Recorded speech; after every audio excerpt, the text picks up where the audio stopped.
They say there are moments in life that split your world into before and after. For Natalie Morrison, that moment came at exactly 3:47 on a Wednesday morning, when she walked into her daughter's nursery and found 6-month-old Lily completely silent, her tiny body limp and unresponsive in the crib. What happened in the 72 hours that followed would defy every medical explanation and become one of those heartwarming stories that reminds us miracles might still exist in our world. If you believe in the power of hope and real-life stories, hit that subscribe button right now. You won't want to miss what happens next. And turn on notifications, because we share hopeful journeys like this one every week. 6 months before that terrible night, Natalie and Oliver Morrison had finally held the baby they'd been praying for. After 2 years of negative tests and quiet disappointments, Lily Rose Morrison entered the world weighing 7 pounds and 3 ounces. She had her mother's green eyes and her father's dark hair. Oliver, a high school math teacher, had cried harder than Natalie during delivery.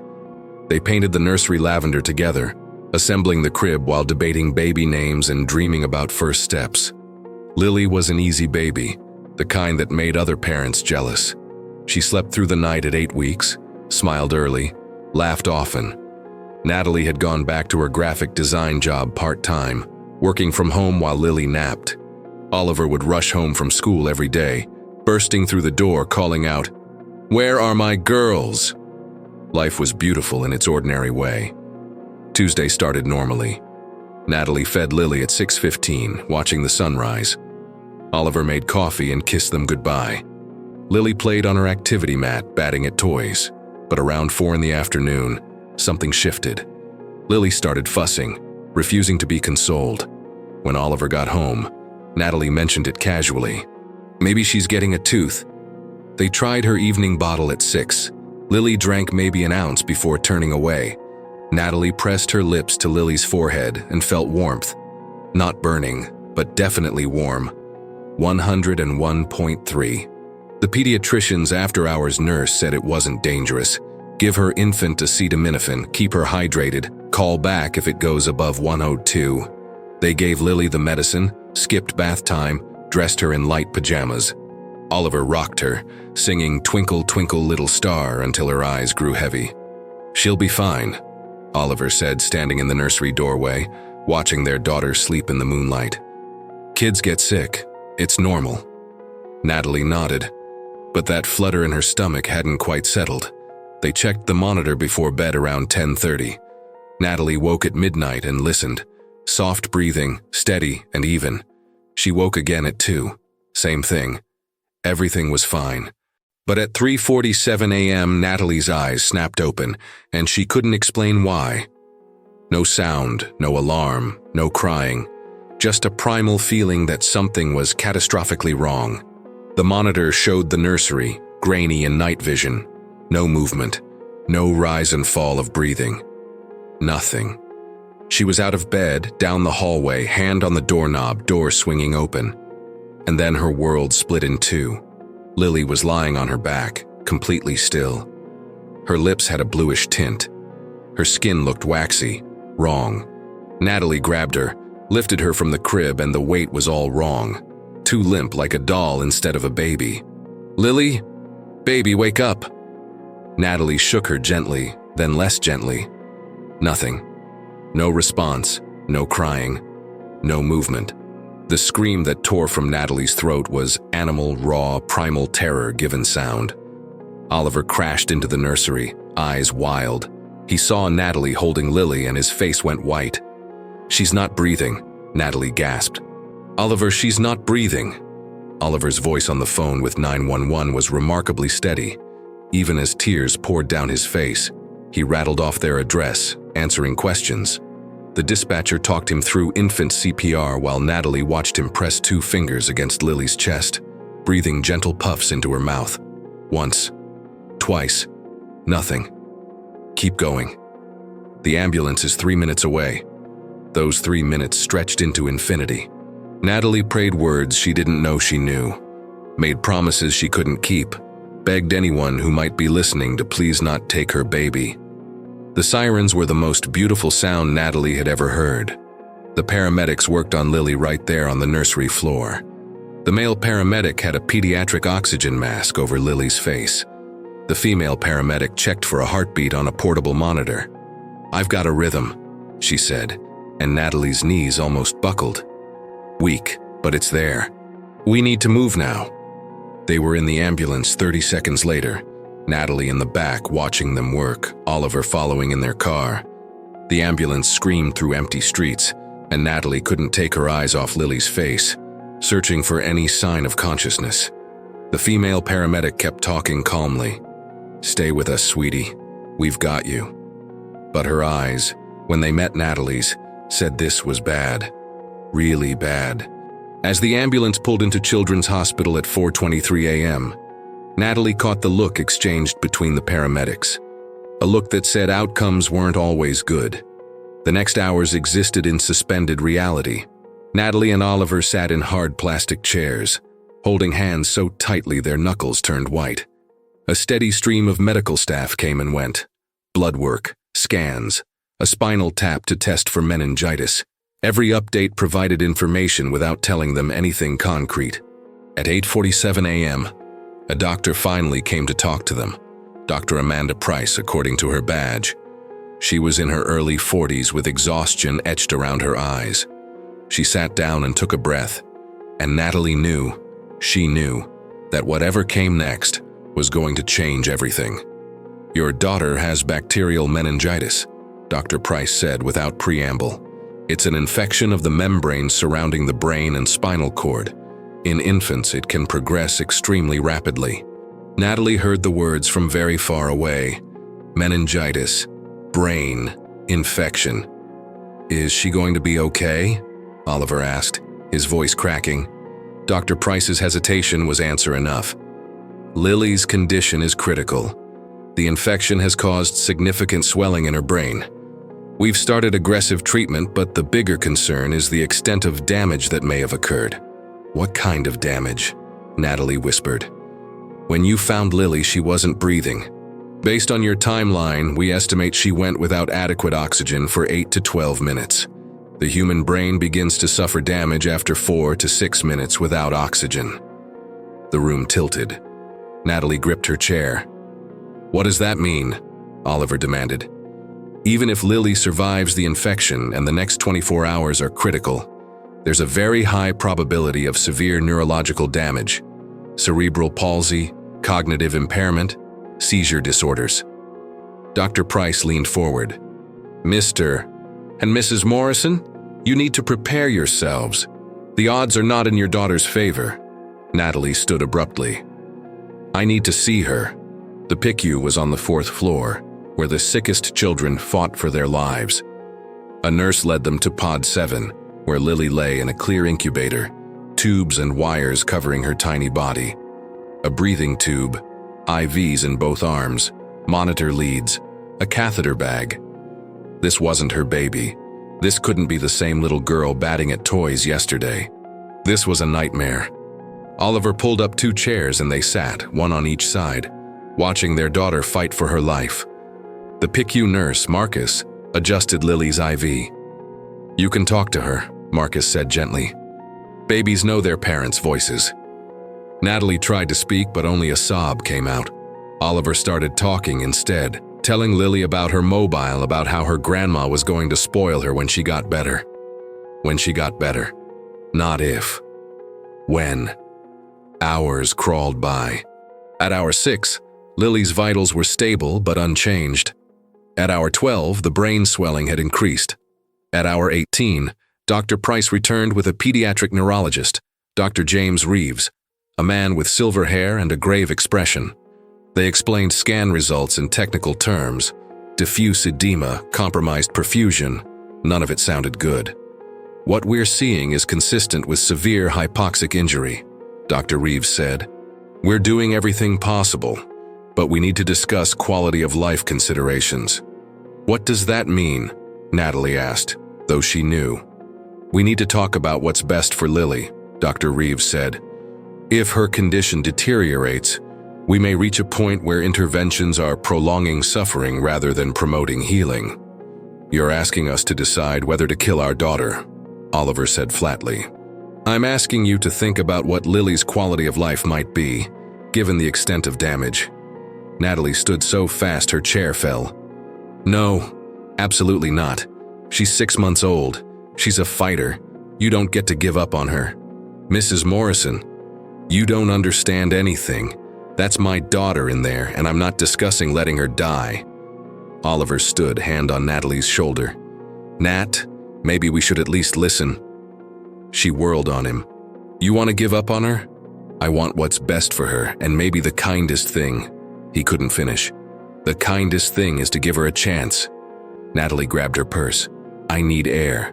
She left, walking blindly until she found a small chapel on the second floor. Empty, just wooden pews and a non-denominational altar. Soft, instrumental music played. Natalie hadn't been to church in years. She'd drifted away from faith in college. It had seemed irrelevant. But now, broken and terrified at 2 a.m, the second night of their nightmare, Natalie found herself praying with an intensity that bordered on violence.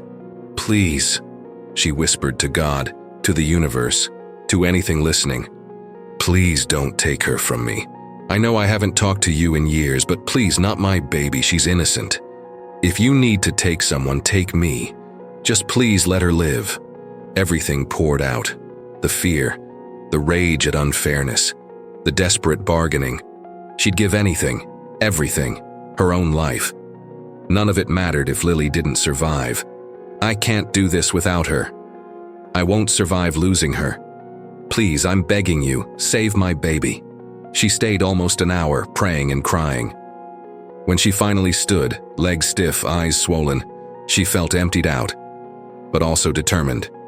She was going back to sit with her daughter and fight until there was no fight left. Natalie returned to Pod 7 at 3:15 a.m. Oliver was asleep in his chair, one hand stretched toward the incubator. Natalie slipped her hand through an opening, wrapping her fingers around Lily's tiny, limp hand. The skin was cool, too cool. Monitors beeped steadily. The ventilator whooshed. Hey, baby girl, Natalie whispered. It's Mama. I need you to keep fighting, okay? Daddy and I need you so much. She talked about all the things they'd do together. First birthdays, learning to ride a bike, Disney World, graduation, walking her down the aisle someday. Please don't leave me, baby girl, please fight.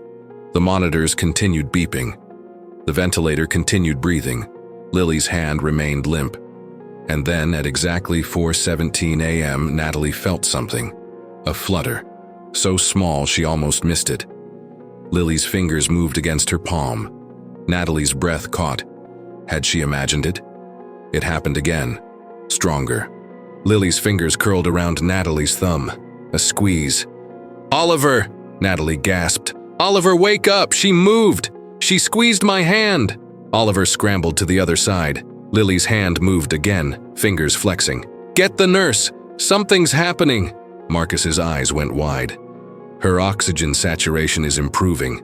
Heart rate is stabilizing. I'm seeing increased responsiveness. Dr. Price performed a quick neurological check, testing reflexes. Her expression shifted to confusion. Surprise. This doesn't make sense, she murmured. Her stats 3 hours ago were declining. Brain swelling was increasing. She should be getting worse, not what? Natalie demanded. What's happening? Dr. Price stared at the monitors like they were lying. Her vitals are improving significantly.